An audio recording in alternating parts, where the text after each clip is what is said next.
what we're asked to do, maybe by our organizations or as part of our role. Sometimes things sit maybe uncomfortably with us. And you did mention some of the psychosocial hazards that frontline staff, but also leaders such as yourself, the impact over time that working in this complex environment can have. Is there an example that you can perhaps give around the impact that you've seen both on yourself as a leader, but also some of your frontline staff around some of these psychosocial or psychological hazards that they experience in their daily work? So before I probably give an example, I also just say it's such a common thing in terms of the complex environment we work in and the significant psychosocial impact they have on leaders and staff, but we don't necessarily talk about it openly.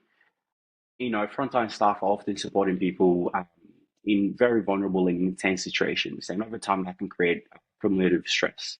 So a really good example I can think of around the moral distress is you see staff members supporting somebody who engages or display behaviors of protest, and in some cases are so intense that could involve property damage, and the environment becomes physically unsafe. And sometimes you can also even go to the point where staff might have some sort of impact to them, whether it be physically, emotionally. But I just want to talk a little bit more what the thing that we don't talk about often because it doesn't show up in the data, which is that moral stress that where staff often see what the right supporter approach should look like, right? And they want to remain close to a person to support them through an escalation and maintain relational stability. But sometimes the environment they work in, whether it be the infrastructure, whether it be in the staffing ratio, whether it be in the funding constraints, don't allow them to do that safely.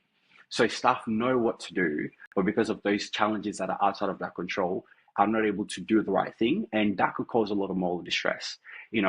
Because staff know what good support looks like most of the time. Most of them, and a lot of people that work in the sector have very good intentions, but they can also feel very restricted by the systems around them. So over time, that can involve in if it's not treated, which is some of the worst thing that can come up, might even evolve to some sort of moral injury because people feel that they're unable to act in alignment with their professional values. A really good example of this in practice was we supported an individual who was subjected to an STR, and the environment we were supporting him was so damaged that staff could not physically be there all the time to provide the level of supervision he required.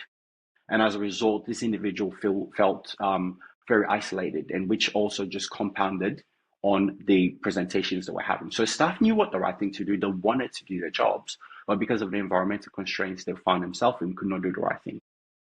And I think that's why organizations and us working in the sector, leaders, we need to take that psychosocial safety very seriously. And there are multiple ways we can do that. And some of the work you do now, firsthand, I've seen the work you do in helping us being able to communicate to teams that are working in sort of environment. But most importantly, some of the work you do now, coaching and helping people who work in an environment where they support other people is much needed.